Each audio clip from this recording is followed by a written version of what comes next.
Саламатсызбы, күнү негизги окуялар менен тааныштырабыз. Студияда Элиза Кененбаева, бүгүн Азаттыкта.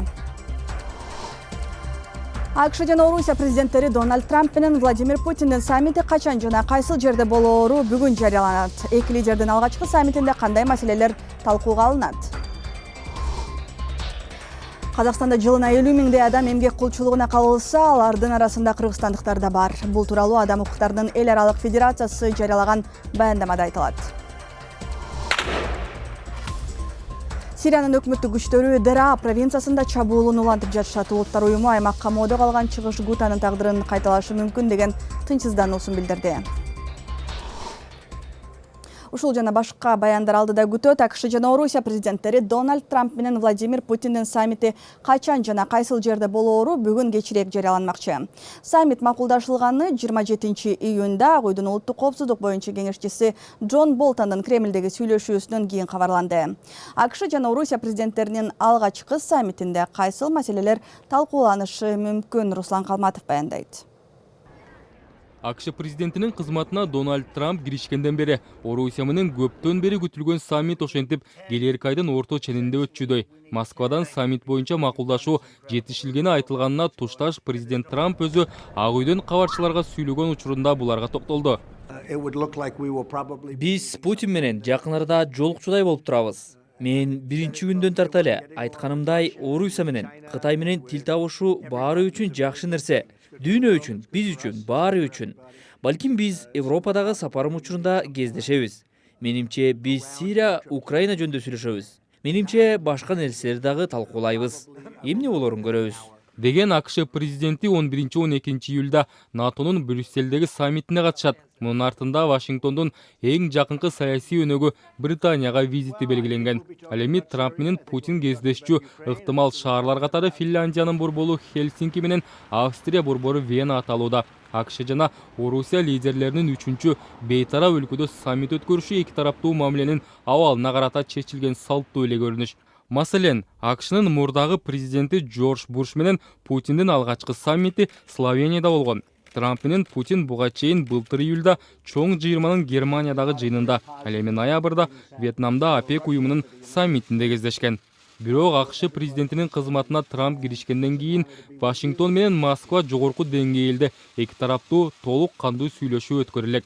Мына ошондой саммит макулдашылганы Ак Үйдүн улуттук коопсуздук боюнча кеңешчиси Джон Болтон 27 июнда Кремлде президент Путин менен жолуккандан кийин айтылды.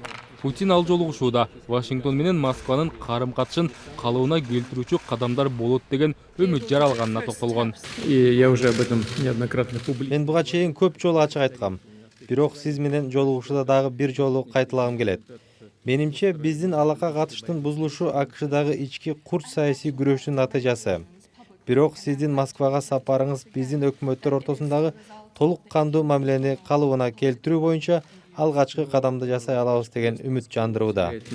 Надежду на то, что мы можем сделать первые хотя бы шаги. Деген Путин АКШдагы ички саясий күрөштү эске алуу менен байкоочулар баамында Вашингтон Москва мамилесинин бузулушу үчүн президент Трампты күнөөлөбөй турганын ишара кылды. Бирок күтүлгөн саммит АКШнын НАТО боюнча айрым өнөктөштөрүн камтамага салып, АКШнын өзүндө президент Дональд Трамптын оппоненттеринин сынын жаратуусу мүмкүн. Өзгөчө оппозициядагы демократтар Трампты Орусия АКШнын 2016 жылкы президенттик шайлоосуна алардын талапкери Хиллари Клинтонго каршы кийлигишкенде Москва менен келишип алган деп айыпташкан. Трамп болсо мындай дооматтарды такай четке кагып, анын администрациясы да өз чаралар аркылуу Орусияга карата катаалдыгын көргөзгөнүн айтып келет. Руслан Калматов, Азаттык, Прага. Берүүбүздү улантабыз. Сириянын өкмөттүк күчтөрү Дара провинциясында чабуулун улантып жатышат. Бийлик Иордания менен чек арадагы аймактарды катуу кайдарууну көздөп жатат. Бир нече күндө эле 45 миңдей киши ал жерден качканын билдирген Улуттар уюмунун өкүлдөрү Дара аймагы чыгыш Гутанын тагдырын кайталашы мүмкүн деп тынчсызданууда. Айнура Жекше кызы баяндайт. 2015 жылы козголоңчулардын колуна өткөн бул провинцияда маанилүү экономикалык жолдор орун алган. Бир жумадай мурун Сириянын өкмөттүк армиясы экинчи фронт ачып, Дера шаарын өз көзөмөлүнө кайтарууга аракеттенүүдө. командачылык аскерлер Иордания менен чек арадагы насип өткөөлүнө жетүүнү көздөшөт деп билдирди. Дера ошондой эле Израиль оккупациялаган Голланд дөңсөлөрү менен чектешет. Улуттар уюмунун маалыматына ылайык, салгылашуулар жанданганда бери дегенде 45 000 киши аймактан кошуна өлкөгө карай качты. Бирок Иордания бийлиги чек араны ачпасын эскертти. Тира провинциясындагы куралдуу кармаштардын жанданды 750 000 кишинин өмүрүнө коркунуч жаралууда деген кабарларга абдан кабатырланып жатабыз. Салгылашуулар менен бомбалоолордон өлгөндөр, жарадар болгондор абдан көп. Арасында балдар да бар. Улуттар уюму февралдан апрелдин ортосуна чейин камоолдо калган чыгыш Гутанын тагдырын эми Идлиб менен Дера кайталышы мүмкүн деп эскертүүдө.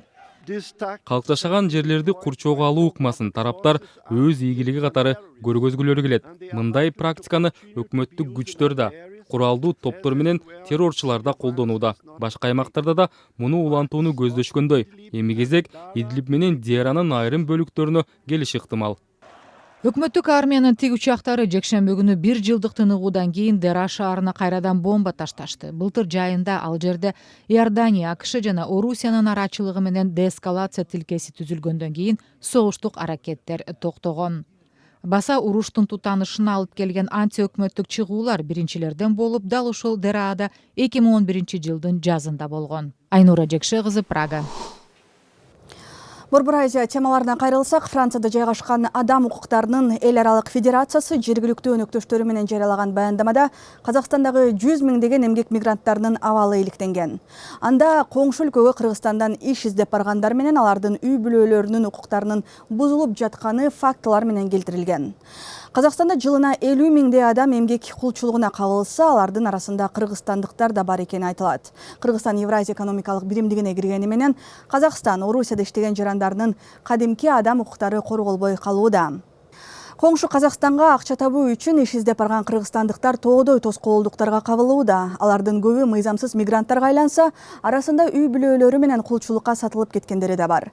Бул тууралуу Казакстандагы көмүскөдөгү адамдар жана аларды эксплуатациялоо кыргызстандык эмгек мигранттары менен үй бүлөлөрүнүн кыйын абалы деп аталган жаңы баяндамада айтылат.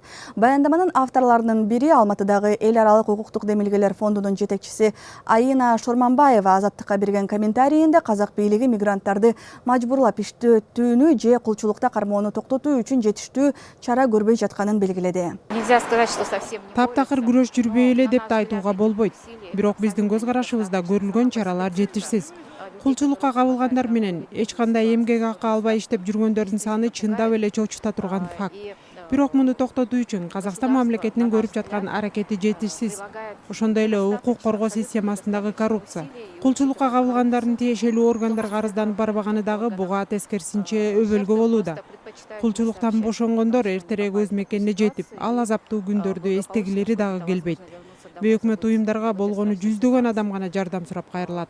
Ал эми мындай азапка кабылгандар 80 миңден ашуун экенин эске алганда, жардам сурап кайрылгандардын саны деңизге тамган тамчыдай эле болуп атпайбы? Баяндамада айтылгандай, миграциядагы аялдар менен балдар ар кандай кемсинтүүлөргө дуушар болушат. Аялдар медициналык камсыздандыруусу жок болгондуктан докторго барып, ден соолугуна кам көрбөй жүрө беришет. Кыргызстандык жашы жетелек балдар мектепке барбай иштеп жүргөнү боюнча да фактылар аныкталган. Миграцияда жүргөн балдар менен аялдар эң аярлуу топ болуп саналат. Аялдар өтө кыйын шарттарда иштешет. Балдар болсо чоңдор менен тең тайлашып, аларда эле оор жумуштарды жасашат. Кээ бир кыргызстандык балдар Казакстанга чоң кишинин коштоосусу келишет. Алар эртеден кечке бала карап эч жака чыкпай отурушат. Өз үйүндө дагы, Казакстанда дагы мектепке барышпайт. Расмий маалыматка ылайык, Казакстанга жылына миллионго жакын киши кирип чыгат. Алардын 300 миңден 500 миңге чейингиси эмгек мигранттары деп саналат. 100-150 миңдей кыргызстандыктар коңшу өлкөгө туруктуу жана маал-маалы менен барып иштеп турушат. Ал эми 300 миңдей киши Өзбекстан менен Тажикстандан барган мигранттар. Кыргызстан Евразия экономикалык биримдигине киргени менен Казакстанда Орусияда иштеген жарандарынын эмгек укугу корголбой жатканын айтып, укук коргоочулар коңгуроо кагып келишет. Бүгүн Азаттыкта кеткен ушул жана башка баяндар биздин сайтта дагы бар. Дареге Азаттык чекит ор, кеми башка жаңылыктарга кыскача токтолобуз. Евро биримдиктин лидерлери 28-29 июнда Брюссельде саммитке чогулууда. Анда 28 мамлекет кирген уюмдун ичиндеги талаштуу деп эсептелген миграция, соода жүгүртүү, Евро аймак жана 2019 жылдын мартында Британиянын Евро шаркеттен чыгышы тууралуу маселелер талкууланат. Өзгөчө Европадагы миграциялык кризис, жакынкы чыгыштан жана Африкадан келген мыйзамсыз мигранттарды кабыл алууга жана бөлүштүрүүгө байланыштуу карама-каршылыктар уюмдун биримдигине коркунуч жаратып, ажырымды дагы күчөтүшү мүмкүн деп болжолдонууда. Саммитти утурлай Европа кеңешинин президенти Дональд Туск Евро биримдик лидерлерин миграция боюнча чукул чара көрүүгө чакырды. Миграция боюнча эл аралык уюмдун эсебинде быйыл 1 январдан 6 июнга чейин Евро биримдиктин чыгарасына жер ортолук деңиз аркылуу 33 миңден ашуун мигрант келип, алардын ичинен 785 деңизде чөгөлгөн. Ал эми былтыр ушул мезгилде Европа жээктерине 73 миңден ашуун мигрант келсе, алардын 1700дөн ашууну деңизге чыгып кеткен. Улуттар уюмунун Йемен боюнча атайын чыгарманы Мартин Грифис шаршембиде Аден шаарына барып, өлкөдө 2014 жылдан бери согушуп жаткан эки тарапты элдештирүүгө багытталган аракеттерин улантты. Ал президент Абдурабу Мансур Хади жана өлкөнүн жогорку расмий өкүлдөрү менен жолугушту. Өткөн аптада Грифис Хуси козголоочулары менен башкала санада жолугушкан, бирок алар өз ара бир пикирге келе алган эмес. Йемендеги куралдуу жаңжал 2014 жылдын соңунда тутанган. Жергиликтүү шиит жамааты жана Иран колдойт деп эсептелген хуситтер өлкөнүн түндүк батыш бөлүгүн Борбор шаар жана Кызыл деңиздин жээгиндеги Ходейда порттук шаарын 2015 жылдан бери ээлеп турушат. Андан берки кандуу уруштарда 10 миңдей кишинин өмүрү кыйылды. Алардын 3/2 бөлүгү жайкын тургундар. Тажикстандын башкы прокуратурасы студенттерди чет жакка атайын уруксатсыз чыгарбоо тууралуу Билим берүү министрлигинин чечимин карап баштады. Башкы прокуратура бул чечим канчалык өлкөнүн мыйзамдарына дал келээрин текшерет. Билим берүү министрлиги жогорку окуу жайлардын студенттерине жана мугалимдерине атайын уруксатсыз чет өлкөлөргө чыгууга тыюу салган чечимди жыл башында эле кабыл алып, жакында эле коомго жарыялаган. Бул кабар көпчүлүктүн нааразылыгын жаратып, укук коргоочулар жана жарандык активисттер башкы прокуратурага министрликтин чечимин жокко чыгаруу өтүнүчү менен кайрылышкан. Билим берүү министрлиги мындай чара аркылуу алар студенттердин чет жактагы экстремисттик уюмдарга ыктымал кошулуп кетүүсүн алдын алып жатканын жүйө кылып жатат. Түштүк жана Түндүк Корея быйыл Индонезияда өтүп турган Азия оюндарында спорттун 3 түрү боюнча биргелешкен командаларын чыгарышат. Ошондой эле 18 августта оюндардын ачылыш аземинде эки өлкөнүн спортчулары бир туунун алдында өтүшөт. Мындай чечимге бүгүн эки Кореянын улуттук олимпиада комитеттеринин өкүлдөрү Азиянын олимпиада кеңешинин башчысы менен жолугуп сүйлөшүшкөн соң келишти.